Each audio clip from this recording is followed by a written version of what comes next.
Nashville. My name is Jay Tiefenbrunn, and I'm very proud to be your Director of Music Ministries. I'd like to invite you to join me in invoking the 5 directions with Mother Earth, Beloved Garden, number 1067, in the turquoise hymnal, number 1067, Mother Earth, Beloved Gardens. Please rise in body or in spirit and join in the singing.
Than what's printed in the book, and that's okay.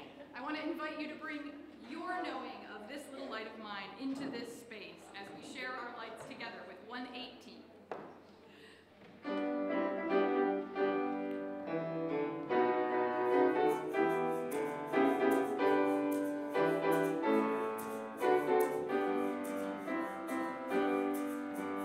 This little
take a moment and greet your neighbors.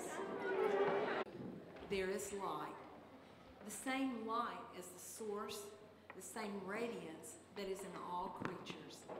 May this small flame be a constant reminder to you of your true nature and your kinship with all beings.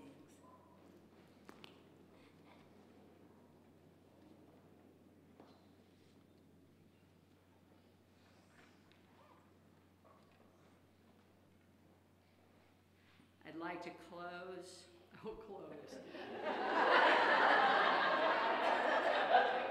I'd like to invite you all into the spirit of worship with these words by the Unitarian Albert Schweitzer.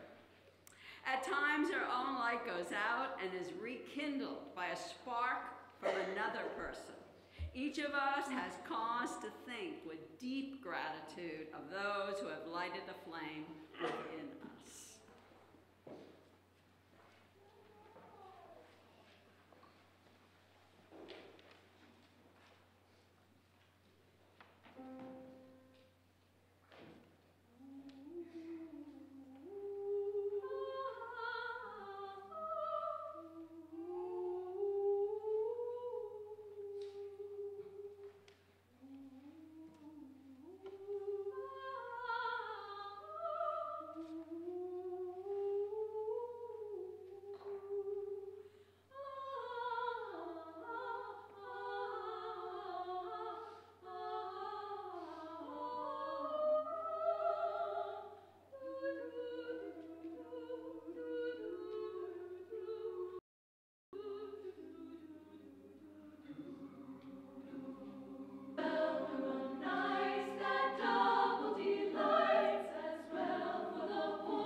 Well, this time of year, it seems like everybody's noticing that the sun is shining bright longer every day.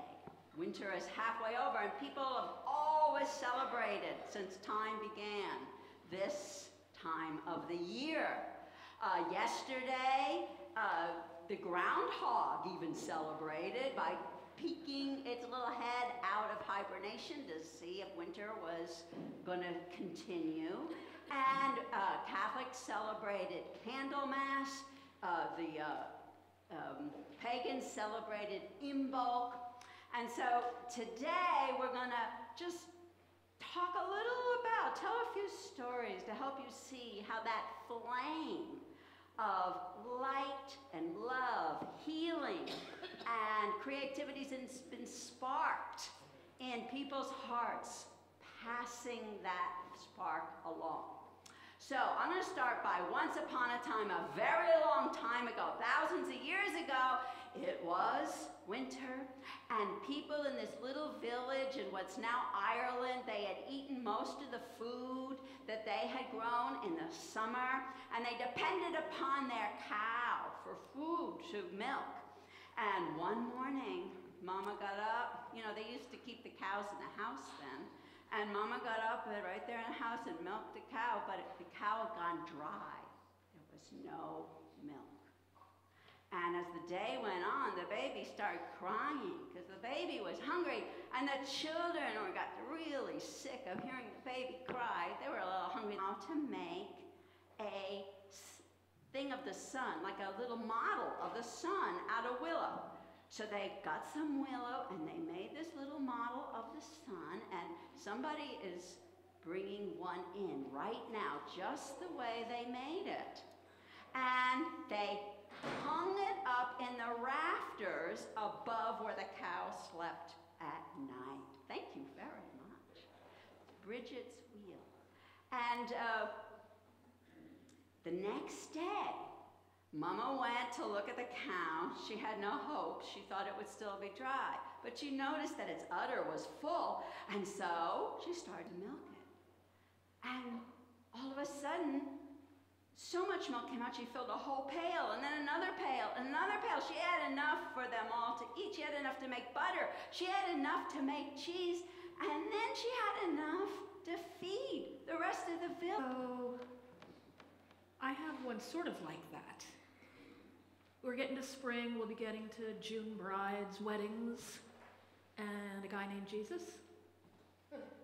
So he was at a wedding, having a nice time, young guy, and everyone was drinking up the wine, having a great time, and his mom came over to him, and she said, "Son, please, turn that water over there into wine."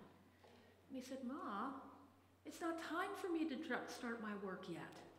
I don't want to do this." "Son, do as I say." And so he obeyed Mama. It's a healthy thing to do. He obeyed Mama. He turned that water into wine, and that wedding kept right on going. Well, you know, there was a woman years later, a young woman in Ireland after Jesus, a few hundred years after Jesus lived, whose father named her Bridget after the goddess, but her mother was Christian, so she became a Christian. And one day she was out riding with her sisters, and one of her sisters was deaf, and one couldn't speak. And as they were riding along, I think it was a groundhog, startled the horse, and Bridget fell off her horse because her horse just was jumped up and hit her head on a rock on the ground, and it started to bleed, and the blood kind of mixed in with the mud on the ground.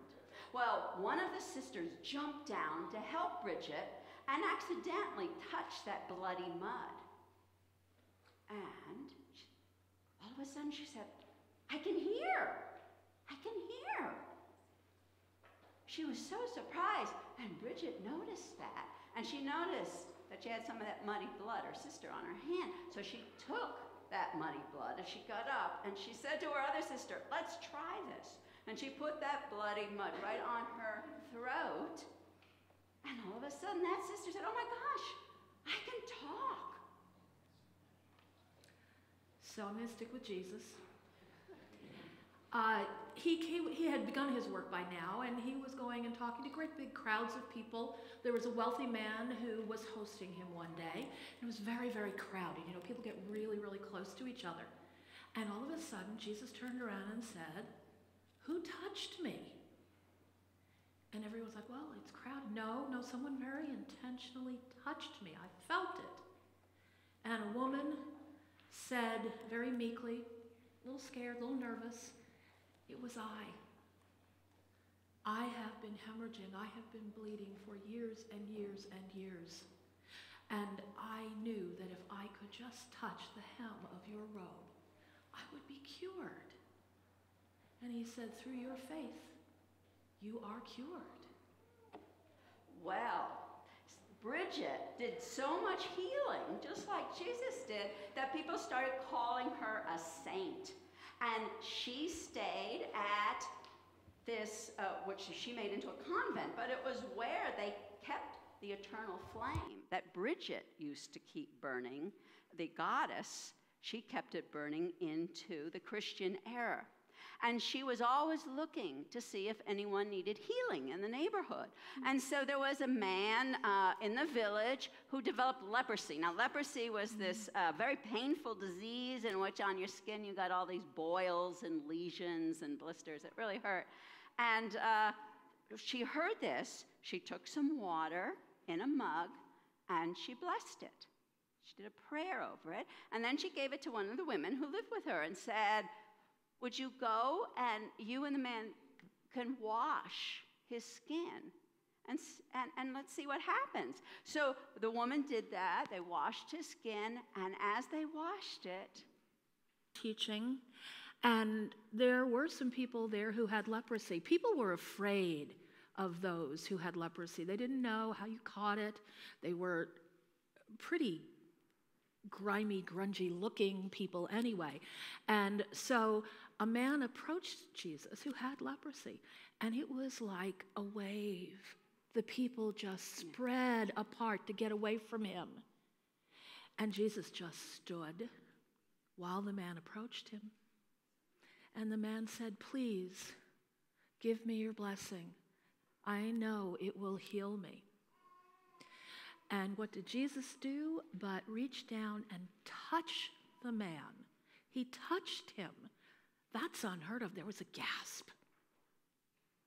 And Jesus said, rise, you are healed. And indeed he was. So you can see over thousands of years, people passed on that spark of light and love that they soaked in from the sun on in healing and creativity to others. May it be so. And Karina, would you like to lead us in the song? This is Karina. Many of you know her now. She's our coordinator for children's music. Thank you. I would like to invite you all to send off the children to RE by singing the Children's Blessing, located in the back of the Great Hymnal.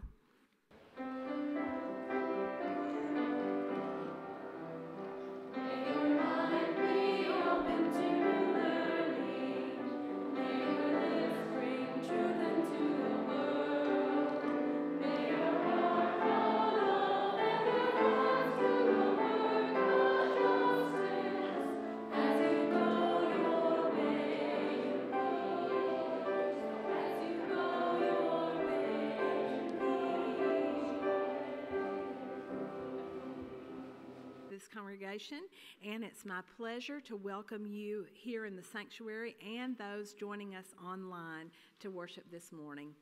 In order to reach a wider community than those able to be physically present on Sunday morning, our services are live streamed on YouTube and Facebook. Joys and concerns are not live streamed or recorded. Before I continue, let me remind you to silence your cell phones. As Unitarian Universalists, our spiritual paths vary, but in this congregation, we have made a covenant together. We affirm our interdependence, celebrate our differences, and work for justice. We deepen our relationships as we create a compassionate, welcoming community, nurture spiritual growth, and act on our values in the broader world. I want to extend a special welcome to visitors worshiping with us this morning. We ask you to wear the paper name tags because it helps us recognize you as someone we'd like to meet. If you're seeking a spiritual home, we hope that you may find it here.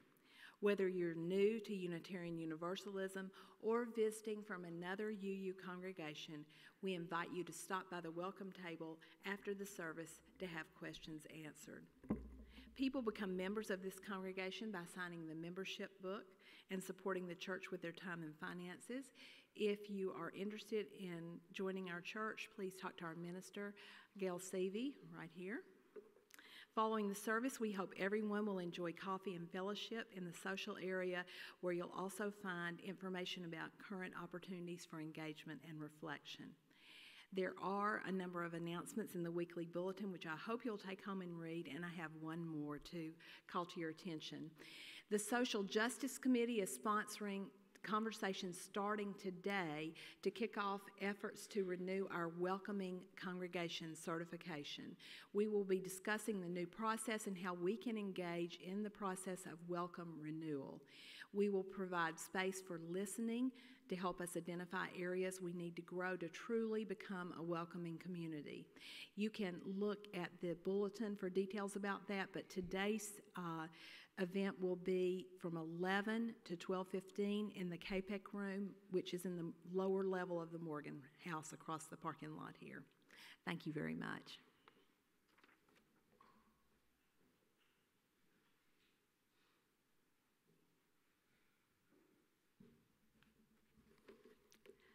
And at this time, I'd like to invite you to take a deep breath.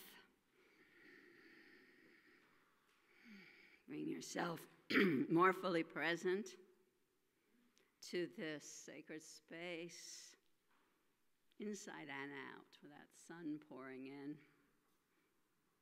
to this gathered community, and to yourself.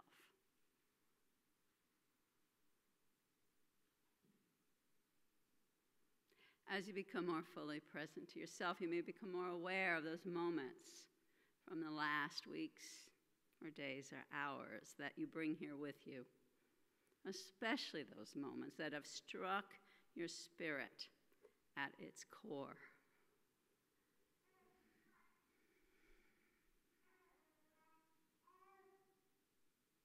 And if any of you have such a profound joy, sorrow, or concern that you'd like to make more present to this gathered community, you are invited to do so. Our lay minister this morning, Jean Klein, will help you place a stone into this bowl of water that represents our gathered community. And if you would like Jean or me to read of that joy concern, you'll notice there's little yellow slips of paper in the pews, and you can write it out as legibly as possible, please, and hand it to me when you place your stone. Thank you.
I invite you to hold all the joys, concerns, and sorrows that are unspoken in your heart on behalf of yourself and one another in the spirit of prayer. And I'd like to read a poem called The Buddha's Last Instruction by Mary Oliver as our prayer today. Make of yourself a light, said the Buddha before he died. I think of this every morning as the east begins to tear off its many clouds of darkness, to send up the first signal, a white fan streaked with pink and violet, even green. An old man, he lay down between two sala trees, and he might have said anything, knowing it was his final hour. The light burns upward. It thickens and settles over the fields. Around him, the villagers gathered and stretched forward to listen. Even before the sun itself hangs, disattached in the blue air, I am touched everywhere by its ocean of yellow waves. No doubt he thought of everything that had happened in his difficult life. And then I feel the sun itself as it blazes over the hills like a million flowers on fire. Clearly, I'm not needed, yet I feel myself turning into something of inexplicable value. Slowly, beneath the branches, he raised his head. He looked into the faces of that frightened crowd.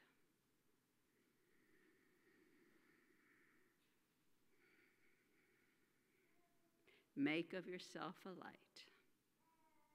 May it be so.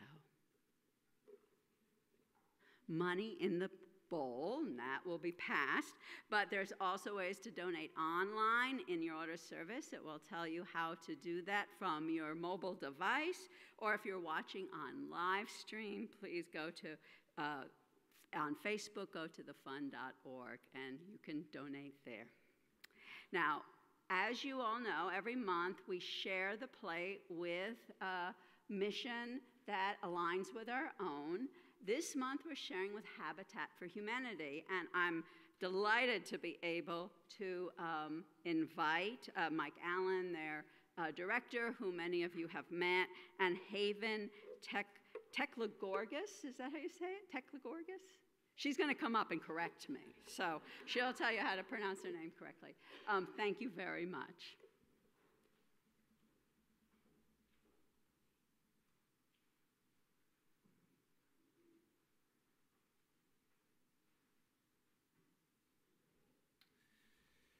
Good morning. I'll try to be brief, at least the Reverend get the hook and pull me off, but I did want to share a little bit of information with you. First of all, I'm Mike Allen, and this is Heaven Tekla George. Now, there will be a spelling contest later because it doesn't spell like it sounds. But in any case, I want to thank you first for your participation with Habitat in the past and for your plans to participate with us in the future. It is a great ministry. I was not in the ministry my entire career. I was in the business world for a long time, and then one day the light went on, and I thought surely there's something I can do that makes more of a contribution to the community, and was fortunate enough to become a part of Habitat. I plan to be there maybe 3 or 4 years. I'm now up to 11, and it's just because the mission and people like Heaven work with us, and we really appreciate that. Very, very briefly, I would like to say that a lot of people don't really understand how Habitat works. There are a lot of misconceptions, like we give homes away and things like that. I can assure you, this lady can tell you, we don't give anything away but opportunity. And as part of her time in the program, she originally filled out a 20-page application. It requires a great deal of documentation. She went through multiple interviews. She was accepted into the program, and after that, she went through approximately 80 hours of formal education relative to being a homeowner, and then spent close to 100 hours on the Bill site working on other people's houses and eventually on hers. As you know, y'all are part of the Unity Build, and y'all have been participating with us for a number of years, and we'll do so again this year, and we appreciate that.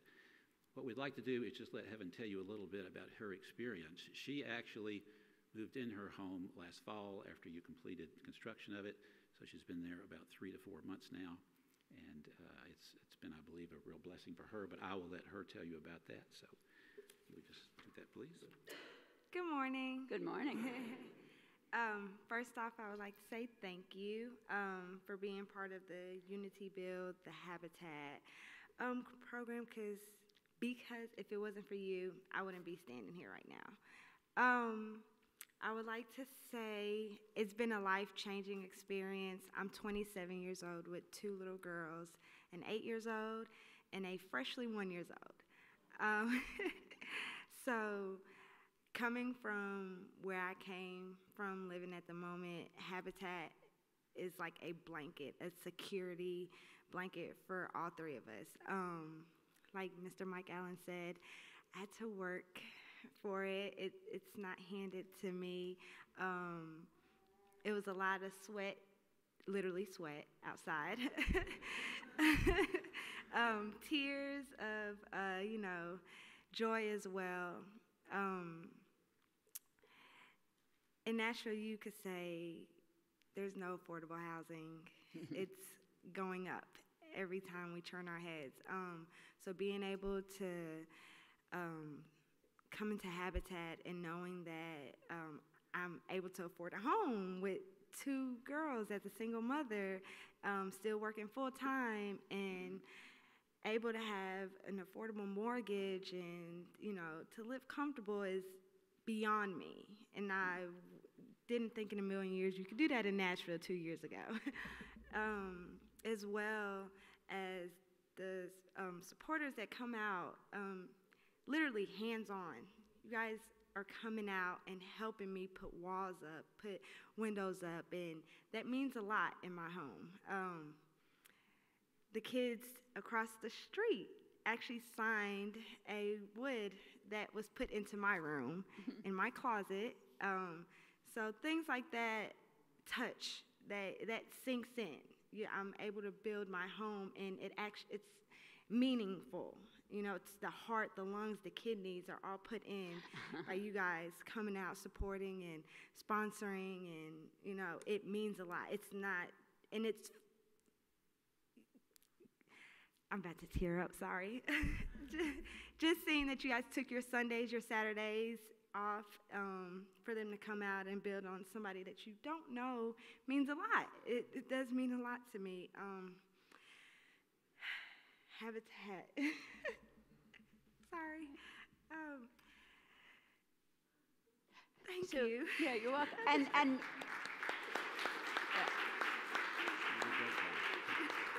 so will you be at the table up at the social hall after the service? Yes. So people can talk to you? Yes, we will. Great. Okay.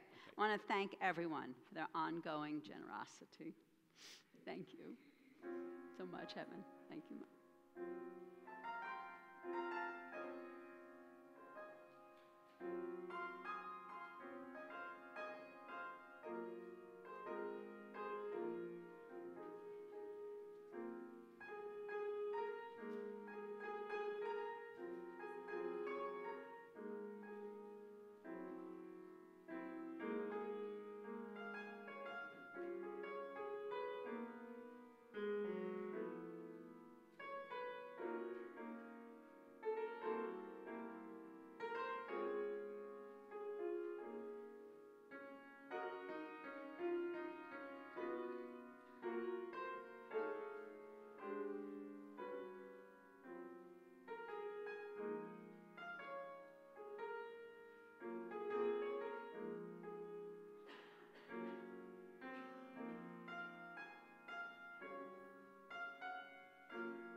Please rise in body or in spirit as you're so moved and join me in singing number 1066, Oh Brother Sun, number 1066 in the turquoise hymn.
Every year in February, I used to despair. Not just depression, which had been creeping in all winter, but full-blown, there will never be light or warmth or color in the world again, despair. I would tell you that February is unquestionably the longest month, which is why they only gave it 28 days. I would say Dar Williams was right, and I too have known some Februaries that lasted into March. From year to year, my pattern was predictable. If it needed to change, it changed in August. And on the flip side, in February, all movement and all hope ground to an excruciating halt. Imbolc changed everything for me. Imbolc is both the holiday happening this weekend and a 6-week season starting now. It celebrates the first signs of spring. And when I first learned that, it blew my mind.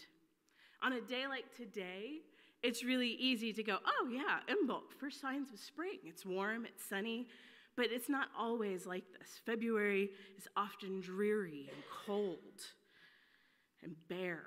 Everything's so bare. When the seasons change, the temperature changes last. First comes the change of the light.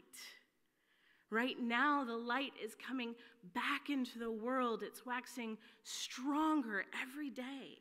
We are at that halfway mark between winter solstice and spring equinox, halfway between the longest night and that balance of night and day. Every morning, when I have to get the kids out of bed to get ready for school, there's just a little more light coming through the blinds, and they find it a little bit easier to get up on time. It's a small thing, but it makes life just a little better every day. There are these other signs of spring, too. This is the time of year when traditional European cultures would be running low on their winter food supplies. And then the sheep's milk would come in, even before the lambs were born. And it was a salvation and a miracle. This is also when the sap runs in the maple trees, and sweet, sweet tree sugar sustained the northeastern Native American tribes. Here in Middle Tennessee, I don't know any sheep. I don't. And I have never tapped a maple tree in my life. I might have knocked on the bark once, but I don't think that counts. But I do know that the smell of the air changes. I can smell the mud. I have no idea why I can smell the mud. It's not like it's been frozen all winter and now it's thawing out like it might if we live further north. But it still changes. It smells ready, like it's waking up, like it's getting ready for the growing season, like spring is starting. This is also the time of the frogs. I used to live up the hill from Shelby Bottoms Park in East Nashville, and every February the frogs would wake up and they would have a party. A loud party. I would walk in the barren brown floodplain of the park and just be surrounded by joyous, raucous frog song. They became my personal harbingers of hope. These tiny, soft bodies with these giant voices emerging from the awakening mud. And now that I know to practice mindfulness of the seasons, to notice the changes in the natural world around me, I see the beginnings of spring everywhere. There's winter jasmine blooming yellow at my in-laws' house. There are these tiny, vivid blue flowers in the ground cover. I saw the first daffodils starting to poke leaves up from their bulbs. There are ragged clumps of wild onion and wide leaves of plantain starting to grow in the yards.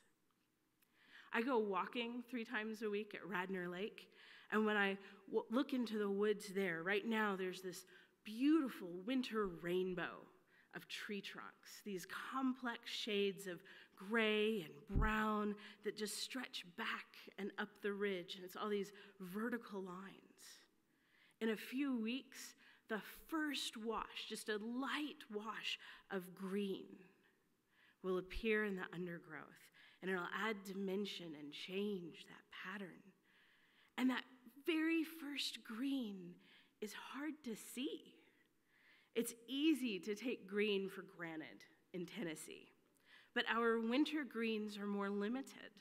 We have the deep waxy green of magnolias, the dark feathery cedars, the brash prickle of holly. The new greens, yellow and bright, slowly emerge in spaces where our eyes only expect to see winter. We have a confirmation bias about February. It is usually cold, and it feels like winter, and even when we get these little breaks, it goes back to feeling like winter. We often tuck into our coats and we hurry from our car door to our door car. We shake our heads at the gray skies, and we shake our fists at the unreliable snow forecasts. Whether you want it to snow or not, I wish they'd just tell us, right? And yet the miracle of spring is already creeping through the earth, like bright filaments of mycelium, prepping for the big show. So I don't despair in February anymore. I like the change of it, the call to notice and notice again these small, significant shifts, the way the world is always beautiful and always switching out the scenery.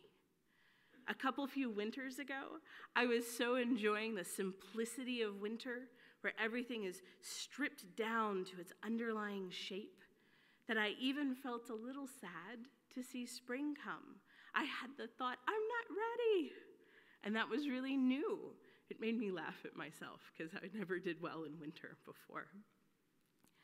Imbolc has become one of my most important holidays. I see it as a celebration of the idea that light and hope happens whether we are paying attention or not. With intention, we can move into that space and bask in the freshness of very early beginnings. We can even allow our internal substance to tune into the earth so that everything, inside and out, smells wonderfully like mud and promise.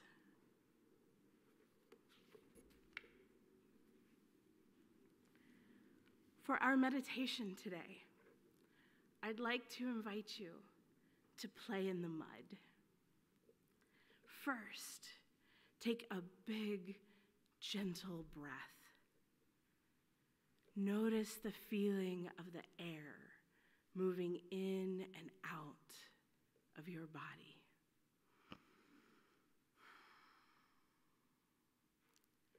Take another breath. Your body is supported against the pull of gravity. It has a shape and a posture. Take another breath. Is your body comfortable? Please wiggle and adjust until you are. Now that you are comfortable, imagine the smell of mud. Spring mud, yummy and fertile. Imagine you're barefoot and you step into the cool, squishy mud. It's okay to get messy. We're just imagining here. Wiggle your toes and listen to the sound that makes in the mud.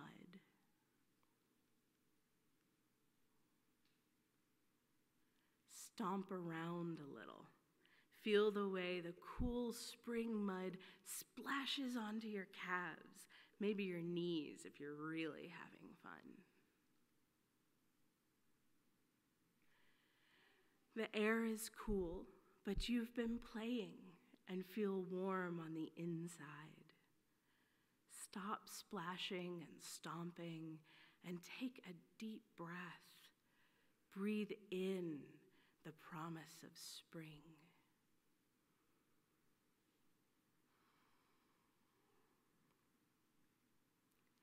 Notice that the sun has come out. Tip your face back and drink in the light. The late winter sun fills you to the brim with joy. Allow it to refresh your spirit. Feel it in your bones. Stand there with your bare feet in the mud and the sun on your face. Breathe in the sunlight and smell the mud. Think of seeds slumbering in the ground. Think of how the mud and the sun call to them, sing to them, coax them to life. Think of what it must feel like to a seed in the ground to sprout, to feel the cool mud and the bright sun, how ecstatic that must feel to burst forth into life. Imagine you are that seed sprouting forth. Imagine your feet are roots in the mud. Imagine your body is sprouting toward the sun. Feel the joy running through you, the joy of spring warming up.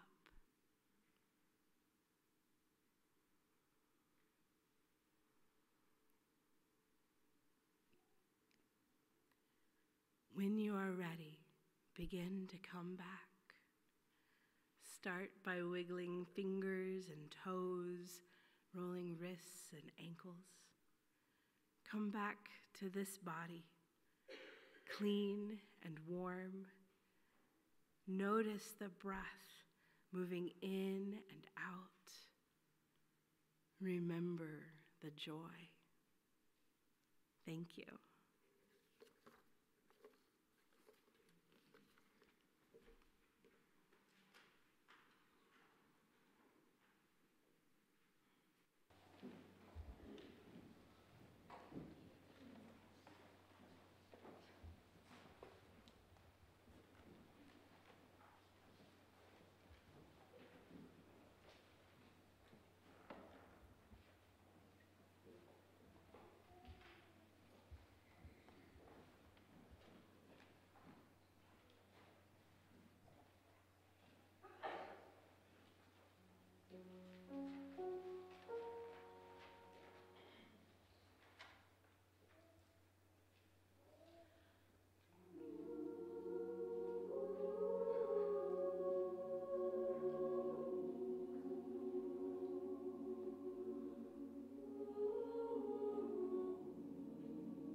So many teachers through the centuries, pagan, Buddha, Jesus, teaching us to pay attention to the sun quickening all of life, to make our life a light, and not to hide that light, but to let it shine in good works as we pass it on to others.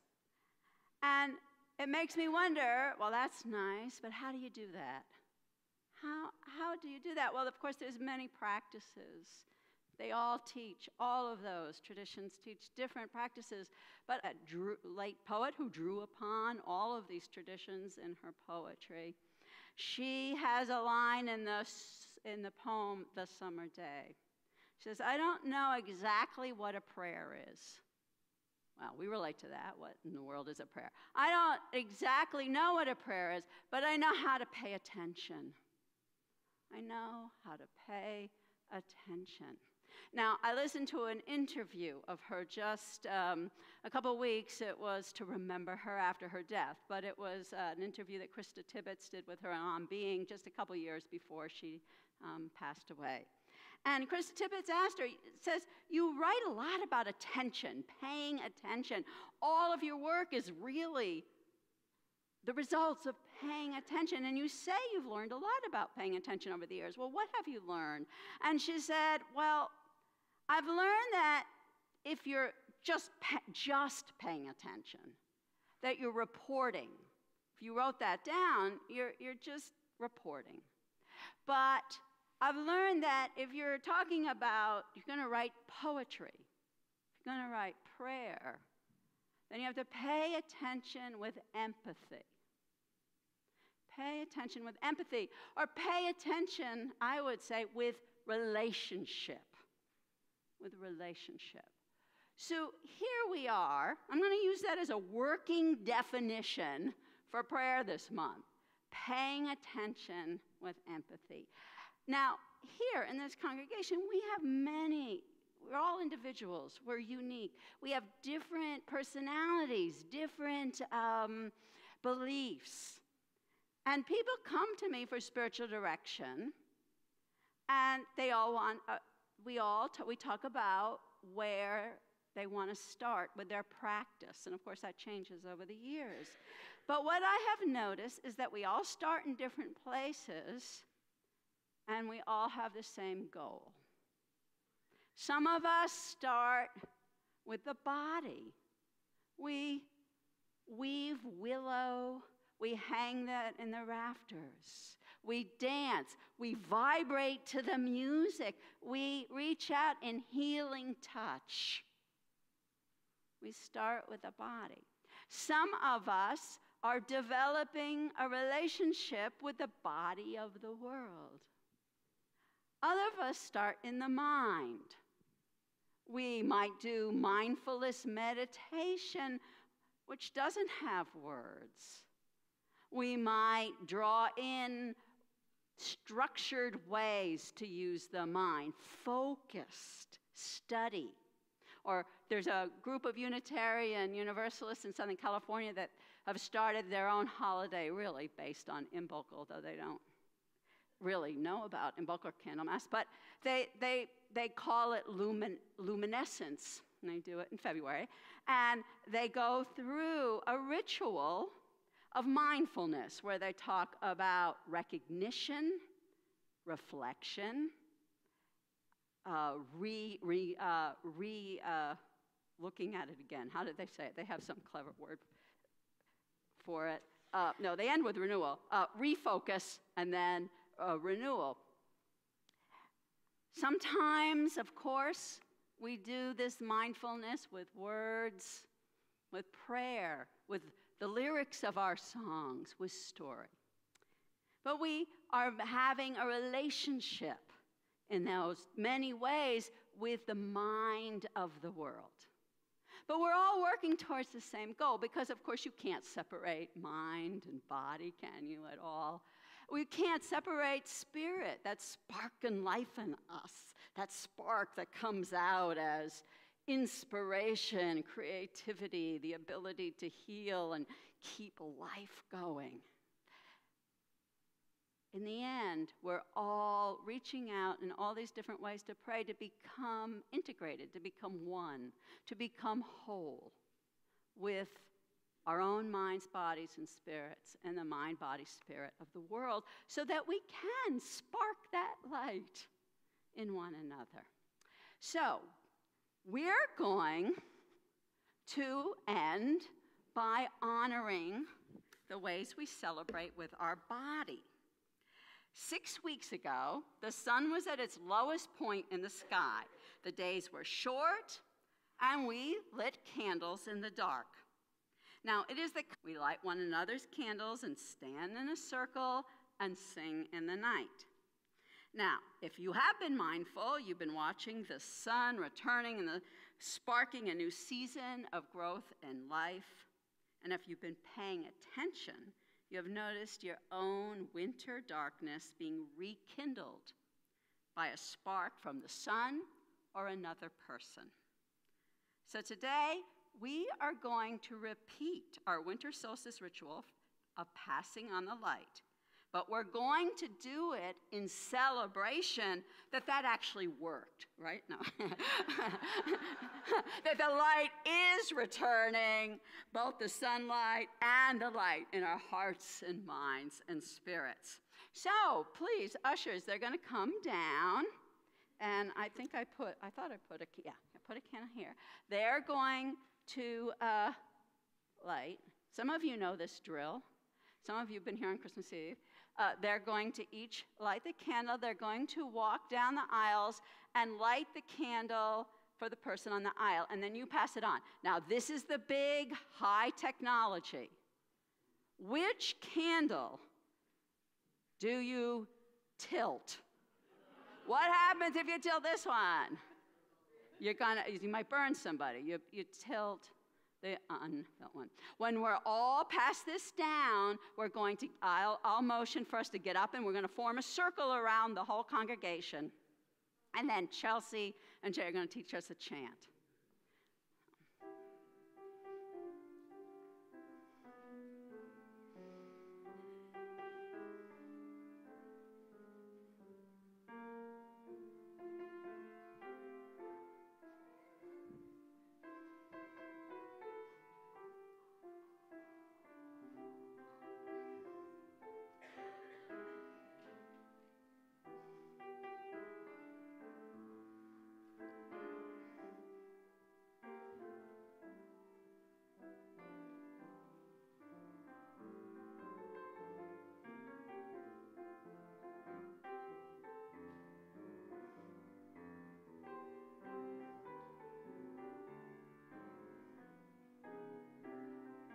Start to get up.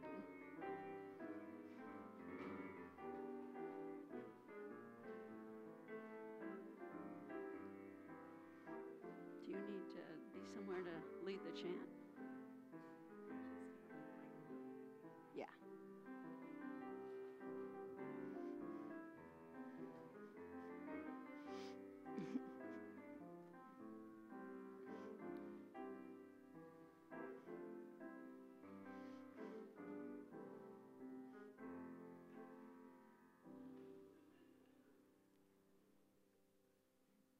Well, this is so exciting. Okay, our chant, I'm going to say the words, and then I'm going to chant it, and some people already know it. Join in whenever you're ready. The words are, we are the old people, we are the new people, we are the same people, stronger than before. We are the old people, we are the new people, we are the same people, stronger than before. We are the old people, we are the new people, we are the same people, stronger than before. We are the new people, we are the new people, we are the same people, stronger than before. We are the old people, we are the new people, we are the same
And I'm going to ask Elaine to have us extinguish the chalice, but why don't we all extinguish our candles when she extinguishes the chalice? We Extinguish this flame, but not the light of truth, the warmth of community, or the fire of commitment. These we carry in our hearts until we are together again. I like to close with these words by Gloria Steinem. People often ask me at this age, who am I passing my torch on to? First of all, I'm not giving up my torch, thank you. I'm using my torch to light other people's torches. If we each have a torch, there's a lot more light. This service is over. Let our service begin again, renewed. Thank you, everybody.